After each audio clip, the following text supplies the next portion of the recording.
Wow, wow. Congratulations on the big moves. What is the work that you're doing right now that you're no longer wanting to do? And is that the same work where you were seeing the clients, or are those two separate things? What I do is holistic hairstyling and makeup artistry. So it has a holistic value to it. So I do a lot of like energy work while people are here and like give them guidance and stuff while they're here with me, also getting their hair done. But I want to no longer stand behind a chair and do it. I want to get paid just to like do intuitive guidance and like energy work. Oh my goodness. I'm like, when I do these quantum consultations, first of all, I've never had Davina having a makeup brush before during one. Wow. Here we are. I don't know if I've ever talked to someone that does what you do professionally, and for her to be holding a makeup brush doing these like magic whatever she's doing down here, I'm like, what the freak? She's like doing energy work with a makeup brush as you say this. You genius, you. Yeah, congratulations on that. So you're working at a place, like a business of sorts, where when you say you're behind the chair, like what's the name of the business? Or So I work for myself. It's called Serena Rose Styles, and I rent a studio space when I'm here. So I pay by the day. Well, first of all, I love that you have different people that want to live with you. I love what you're doing. I'm all about bringing more consciousness to the art of makeup rather than it being like this unconscious habitual obligation where people think, oh, I have to put my mask on before I go out. Like, no.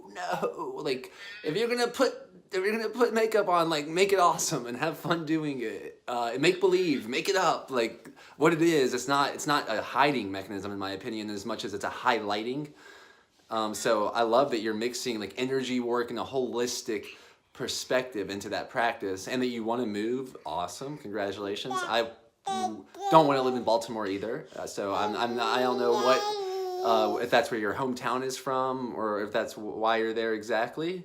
But regardless of that, move. Like if you want to move, and if you have 5 people that want to live with you, what I would recommend is living somewhere like I live, like like North County, San Diego, or Santa Barbara, or a place like Sedona, where there's people, or even maybe that's somewhere like Portland, but where people are into holistic practices, but maybe not like for some reason I don't know where you're thinking, but those places a little bit away from the hubs, like away from the heart of San Francisco or away from the downtown LA.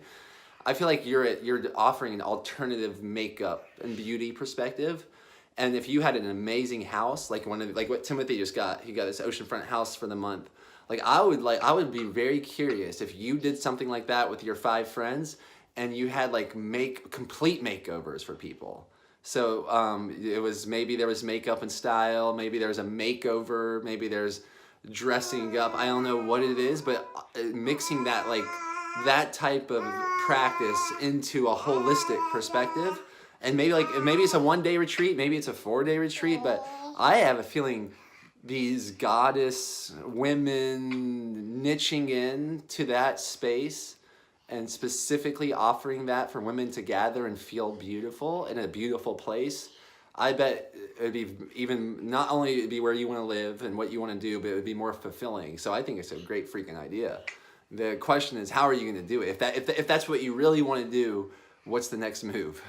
It sounds like you're already starting with telling people that you're stopping doing your clients. I've already started researching places that I could hold retreats, like 1-day retreats in Baltimore. So I've reached out to 3 different people today in between clients about holding, and inquired basically about renting space from them to hold my own retreat for a day.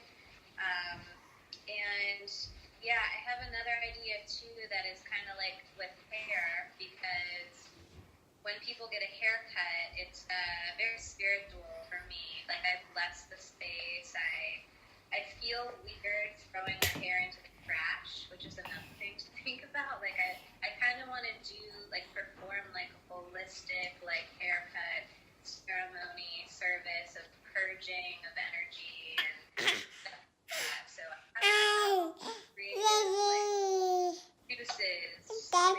going, and everything will settle where it's supposed to be, but for right now, I know for certain I don't want to live here, I don't want to be behind the chair, and I want to start doing retreats. So that's kind of like where I'm at. Awesome. Well, if you know in your heart of hearts, sort of this feeling that you're ready to go elsewhere to do this, that would be my first step, because I'm a little concerned that if you start looking into spaces for Baltimore for one-day retreats, it's like a slippery slope. When I know someone wants something, I'm going to hold them accountable to going for it now.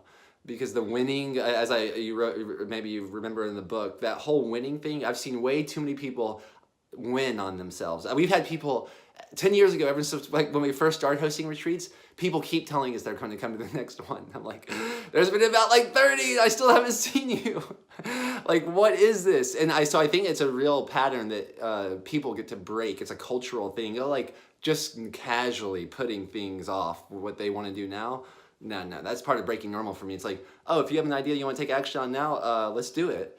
So I'd be curious for you to look at places where you want to live, the ideal scenario. Maybe start looking at those rentals. Maybe with your 5 friends, rent a place for a week and commit to hosting 1 day or 2 one-day events, or maybe a 2-day event. And what you're saying, I think is a great idea. I don't know. I've seen barber shops where they like serve beer and get a massage, and it's like a holistic kind of like man experience. Like what I'm hearing you say is almost like a goddess witch. It almost sounds like witchy. I don't know why but like a witchy experience. And then good, I say that in a positive way, like a positive light, where someone can really feel, like you're saying, the whole ceremony of letting go and releasing, and the hair can be a symbol of that. And then the adding on, whether it's makeup or beauty or style, then they get to recreate from a brand new slate.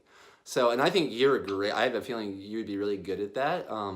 I really think you're powerful in your presence and the space that you hold in silence. So I don't even think it's gonna be that hard for you, what you're saying, which I like as well. So I feel like it's pretty freaking aligned idea. I guess I think it's a matter of you taking a leap of faith to make the first one happen. Yeah, no, I really appreciate that. Like, it definitely speaks to me, and I had an idea of just like not scheduling people's follow-up appointments like when they come in, because I'm booked out right now for like months to do hair. Wow. So if I stop accepting appointments, then there will be a date that comes, and then I will like move on that date. That's what I'd recommend. I would recommend picking a date and like maybe by tomorrow, maybe now if you want to, committing to making that your last day, and then starting to create a waiting list for all your clients, your final visit. Can you still see me? Okay, there we are. All right, cool.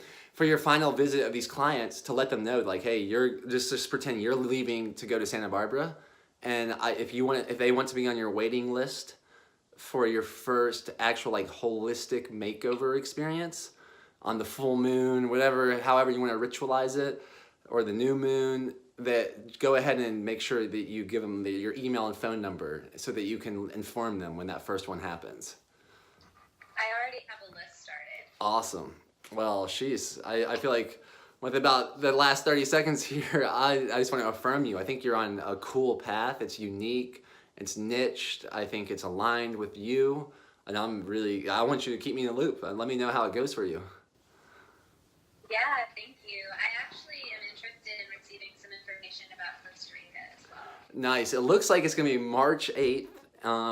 And this is now that you probably saw the video with Frank J. Frank J and I are finally, it was like really the end of the rainbow kind of thing that we started that in Maui 2 years later, 6 events later.